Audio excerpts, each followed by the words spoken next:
Hello, Chasing Alignment family. We are back with another episode. And today, full transparency, we've been sitting here kind of looking at each other, brainstorming, thinking about things that are heavy on our hearts. That's one thing that we really pride ourselves on is we bring exactly what is going on in our life to the podcast. And we hope you like that because that's what you get. But sorry, Lex, but today we are diving into vulnerability and just like the power of being vulnerable within yourself and knowing that that is almost a superhero power rather than something that you should be ashamed of. Yeah, it's funny too, because I think you and I right now too are probably really in a state of vulnerability with things going on in our personal lives. And so that's probably actually why it's difficult to kind of come up with something like very specific to talk about. And this might be like another episode. I know we've talked about it a little bit, but of like this sense of kind of wanting some privacy with things going on for both of us personally and kind of just like honoring like this state that we are physically feeling and emotionally feeling and honoring like the people that we love, just like the people in all situations. So honestly, like this topic of vulnerability probably actually almost feels like too close to home in a way that I'm kind of like emotional. What the hell? In a lot of different ways. So 100%, I think like this idea of vulnerability, I know for me personally, I used to think that like showing people strength and like smiles after something hard was like the strongest thing that you could do for people. And now I think being vulnerable with yourself first to then feel safe in your vulnerability is actually true strength. And I know that that's kind of like a buzzy thing going around, but like if you really sit and think about what strength is, like the strongest people in the fucking world are those that can get to this like below the surface level type of connection with themselves first, where they feel like so in their body to then be able to share that with someone else. I think okay, so an example would be, she just popped in my head, Simone Biles. And you think about being one of the best athletes in the world and being able to be on this platform in front of the entire world and say that she didn't feel like she could compete and like she didn't want to do that to her team at the Olympics. And so think about that from that point. Like she had to be strong enough within herself Mhm. to make that decision for her team. And I mean, it kind of gives me chills thinking about that, but to be at that level of self-love and self-respect to be able to openly say something like that, to not just go through the motions, and to just open up. That's hard. And the level of work that she's had to do in order to like get to that point, like think about that. Mhm. And that's like the thing too, right? Is like we're sitting here being like, she had to be strong to do that, right? And the truth is, she probably felt anything but strong. Yeah. It's almost this like invisible, not even like superpower, but it's like this invisible superpower within yourself, that like subconsciously you are being strong as fuck by being vulnerable. Because like the truth is like when you're vulnerable, it's scary as hell. Like I Mhm. a visceral experience when I'm sharing something truly vulnerable. And I think that there's probably levels, not probably, there 100% is levels to vulnerability. And it's like the deeper, deeper, deeper, deeper you go into those levels, I think like the more invisible strength that happens as you go further down this totem pole, right? And it's like, it's one of those things like when you are in a toxic relationship and you can't see it, but everyone else can. I feel like it's kind of like the same thing with vulnerability, and like the strength you get from vulnerability is it's something everyone else sees and you can't, and you're just kind of crossing your fingers, hoping for the best and expecting the worst. Yeah, and it's just like it's so you guys, the main definition of vulnerability is to be completely exposed, whether it be like physically, mentally, emotionally, whatever it is. And when you think about that, like being completely exposed. Like, whew, it gives me like this jittery feeling almost. But in living in this world where we are almost set up to want to put our highlight reel up, the power it is like within us to own up to our vulnerability and our emotions and what's going on with us, like it's hard, but the benefit of it can really just outweigh the nerves. Mhm. Yeah, I think I actually really love the word exposed because I Mhm. think it's very easy to, at least for me, probably not for everyone, but for whatever reason, that word I can like really imagine what it feels like, even if I'm not feeling it in the moment.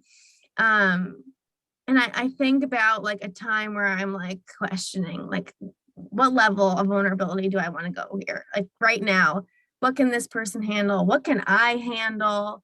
And like this exposed thing of like, depending on what you're wearing, where you start getting hot and like you start shifting around. And it's just like this, all of your nerves are at the surface. And like, this is the thing too, like you can be the most confident in your body, highest version of yourself, that understands you and like 100% wholeheartedly agrees with the shit that you're about to say to someone vulnerably, right? No matter what level of vulnerability you're at.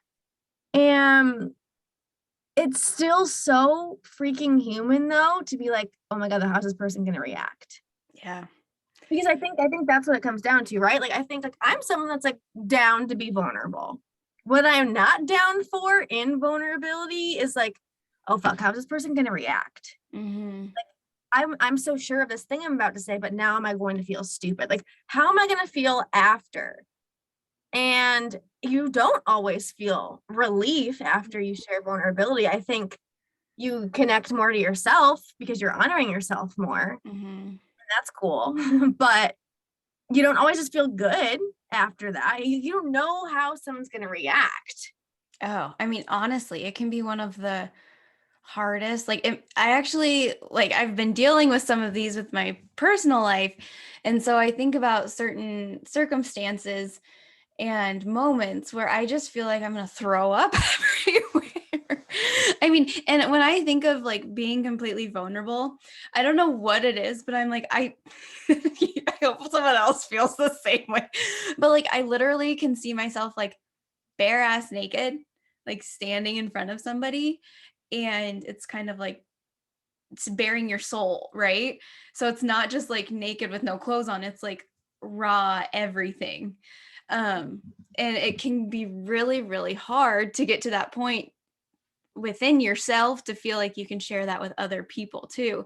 And I think that's just like the art of trusting others as well, is creating relationships that can be strong enough to be vulnerable, quote unquote, like quote unquote, like standing in front of somebody, bearing it all, and them accepting you for it, and you being able to trust them enough to give them the opportunity to show up for you. Mhm. Hands down. And this is with like so many different like types of conversations. And I think it's interesting too because like there's a piece of like body language within vulnerability. And this is something I've really noticed about myself in the past like 2 months. And kind of like tearing down some like layers of my own personal onion and realizing the things that I physically do that people can notice and see, and I'm starting to notice and see within being vulnerable. And I think it's just kind of like something cool to pay attention to. Like I notice when I'm really nervous of someone's reaction, I do this like weird cheesy smile after. Yeah, you do. I don't even, yeah. You just did it. I I didn't notice that really until recently because it's been like an in-person interaction. And it's kind of like that, all right, how did that just land? And like giving space um to your delivery. Yeah. It's pretty crazy when you start to like tune into how you react around certain things that you are doing. Mhm. I You know what I think is interesting too? Like, I think I'm at a place where I'm, like, feeling very good in, like, my body as a vessel, but also, like, my heart and my mind. Like, I'm in a good place. I'm confident in where I'm at. But, like, vulnerability is still hard as fuck. Like, So does it, hard. like, ever just feel fine? Like, do people out there this is, like, rhetorical question, but if anyone has an answer, please let me know. But, like, truly, even for people who are vulnerable, I would say I'm a vulnerable as fuck human being. Do you ever actually not care what people think? I don't know. It's hard. I just think it's human. So I think it's like one of those other things like trying to reach towards perfection is trying to reach this point where like you don't give a fuck. I mean, because to me, it, that sounds nice, kind of, but like I don't know, saying it out loud right now, I'm like, giving a fuck is important. Mhm. It's such a paradox, right? Of taking life less Totally. seriously and giving a fuck. But I don't know. I just think it almost feels like we're like grasping at straws, trying to be like, oh, I don't care what this person thinks if I'm vulnerable. Yeah. And maybe I'm fucked. Maybe because I don't know. No, I think that it's a whole new level of like finding something within yourself that can be like, I I know how I feel about me. I know how I feel about this situation, and I can't control how other people feel. Maybe I triggered them based off of how I showed up. And that's a them problem, that's not a me problem. You know Mhm. what I mean? And but I do think that we'll always kind of be like, oh, like I wonder how that did make someone else feel, because I care about how I make people feel, but I can't, at the same time, I can't control how they like look at me, what they say about me, who they are, like how, because something that triggers you might be completely different than something that triggers me. And so, like I just think that it might trigger somebody, but it might also help somebody. Mhm. Yeah, maybe too. I think it's all on like delivery. Hmm. Like to be in a space where you feel safe enough to share with someone that you know, even if they don't agree with you, or you know, if like, up, I just said something that's kind of going to make our relationship a little bit different, and maybe they think of something differently, or maybe they're going to try to challenge me, which is fine and well, but delivery Yeah. of that feedback, I truly think is like make or break in vulnerable relationships. So can you give an example? Like, let's let people dive in a little bit more on that. Okay, this is a very actually no. My friend Casey, who I work with, I always joke around that she is like my therapist. And when I have like conversations with her about like, hey, I'm like feeling X, Y, and Z about this person and the way that they showed up. And I don't know if it's me or if it's them. I'm being very ambiguous here, but whenever we have these types of conversations, like this is me being vulnerable about like I'm telling you how I feel about everything right now. And her comeback is always like, can I challenge you right now? Are you at a space where I can be honest with you? And her delivery of that is so freaking good. Where I truly can choose, yeah, hit me with it. Or I can also choose, no, I actually am not a space that I can like take on. It's like something opposing right now. Like I just need to think this through and like move on. And I always feel so lucky when she says things like that. However, I would say poor delivery is, and now this is like completely like surface level, but in a past relationship of mine, like this passive aggressive, I'm not gonna tell someone that like they did something that is not how I would normally do it. I'm just gonna fix it and then say a snarky remark. Mhm. So for instance, the dishwasher and how you load the dishwasher. I think normal people put the frickin' cereal bowls on the top shelf. Um, I'm not saying if you don't do that, you're so normal. But anyway, it was like a situation where I literally put my dishes away after dinner, the way that I did it growing up my whole life. Mhm. Person was passive aggressive, didn't say anything. They got up out of their chair, took my bowl, put it on the bottom of the dishwasher, and said, "You'll learn one day." Ew. Eat their dinner. And I was like, "What?" Or when you're cooking dinner with someone new and they say, like, "You're cutting the peppers wrong. You're cutting the chicken wrong. Why are you doing it like that?" And then like have to fix everything. Like that to me is like, these are like vulnerable things. Maybe it's like when you live with someone or when you spend more time with someone, or again, you're just having a vulnerable conversation and someone just like belittles like how you're showing up because they show up differently. That to me is poor delivery. Yeah. Does that make any sense? I know I went in like two different, I went like very surface level and very not surface level. No, totally. And I think that um the delivery side is super cool because like how could you handle it differently if with the dishwasher for an example. It's oh my gosh, like we totally did this differently growing up. Like I always put the bowl on the bottom and just kind of like laughing about it, right? Who gives a shit? It's going to get clean anyways. Like it is it is what it is, right? But I just think that we all have these things that we do like subconsciously. We don't even know. And so when somebody does target us based on those, when we are completely confident in those beliefs and those ideas and those habits, then it's like, oh shit, like, okay, here's one. This is like very, it's funny. It's from second grade. Um, so my dad would always say wash instead of wash, wash. Okay. I Montanans sometimes do this. Okay.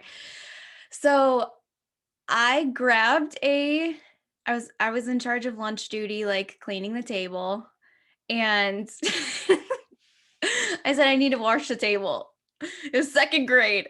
And one of my classmates was like, "Oh, you're gonna wash the table and then you're gonna go to Washington and all this stuff," and like started making fun of me. It still affects me today. So I like always say wash, like very, very like clear. I mean, and that was obviously a very, very surface level conversation, literally, because I was cleaning the surface. You get it? It's funny. I'm sorry. But like things like that, like I couldn't control how he said that to me, but it messed with me, like it fucked with me. Same thing with the dishwasher fucking with you. So it's like, think about that when you're doing certain things for people. Because I think it really does affect how you show up in like a similar scenario in the future. Mm-hmm. Um, Totally. I don't want to like necessarily bring trauma in here, but there is like a version of that, right? Of just like you thinking you're completely normal and fine and showing up in just a dandy little way, and someone just like smash hulking that. Mhm. Uh, that's gonna affect you moving forward. Because again, I think it's just human.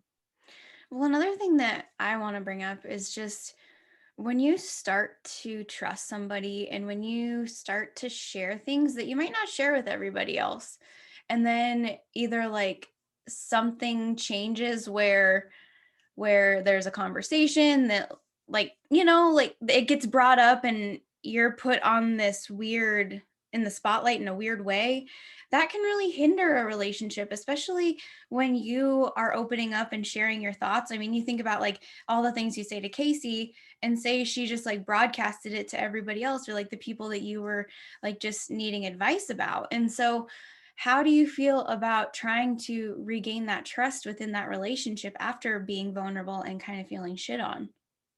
Mhm. Like Yeah. it takes a lot of practice. I mean, that is literally um relearning the person. And I also think you have to own up to the fact that it did hurt you and they need to know that too, don't you think? Yeah, I'm having some issues with that. Holding silent grudges over here. Yeah, well, and I will just say once you get those silent grudges off your chest, it feels a whole lot better.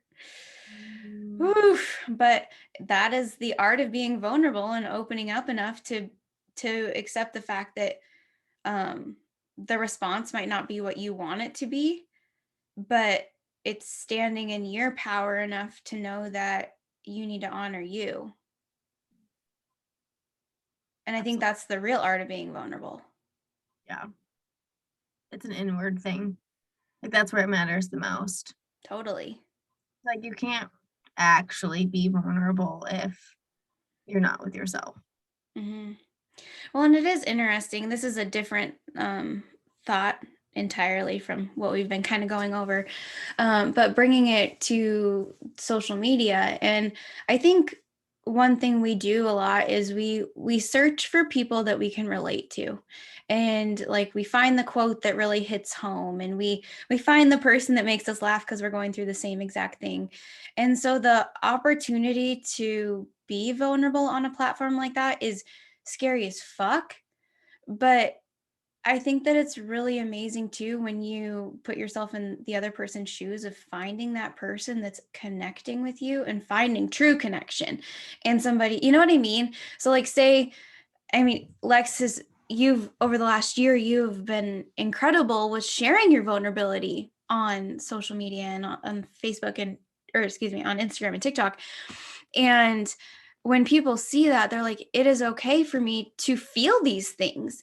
And yes, some people might be like, why is she crying? Because some people are just assholes. But there's those people out there that are like, this gives me hope that I can do this and I can feel and I can move forward. And I mean, I had a post last week. I was like, I've been sick. I have had really high anxiety. I haven't been eating well. I haven't been eating enough. My body is like working overdrive, like in like because I'm still nursing and I've just all these things. And I'm at like the lowest weight that I've been at in a really long time. And some people might be like, oh, that's so awesome. You weigh like 10 pounds less than normal or something. But that's not healthy. And for me to like open up and to share that it's yes, it's hard for me to admit that I haven't been healthy, but to also share the journey that I plan to get back on track with. I think that helped more people than me being like, what's up? Buy these leggings that I like. So I think connection through vulnerability. Yeah. So important. Yeah, there was my tangent. I love it. I love it. I also love how you call it the art of vulnerability. I think that that's important. And y'all, that being said, like art is different for everyone. And how you create that art is different. So really just allow yourself to honor that vulnerability within yourself and to like feel it inside your body to notice again these different levels of it, what comes up, how are you feeling, how is your body reacting, what is your body language like, all of these things, and just keep practicing it. It is like a muscle just like anything else. And it can be a hard one to freaking work out. I'm like, "Luke, I want a little peach and I just can't get it." If you guys like this episode, please let us know. And like, we're here for you if you feel like you just need to dive in a little bit deeper, if you want to kind of walk through things. Um, we're very, very human, as y'all know. So we love you and we are so grateful that you're here. Love ya.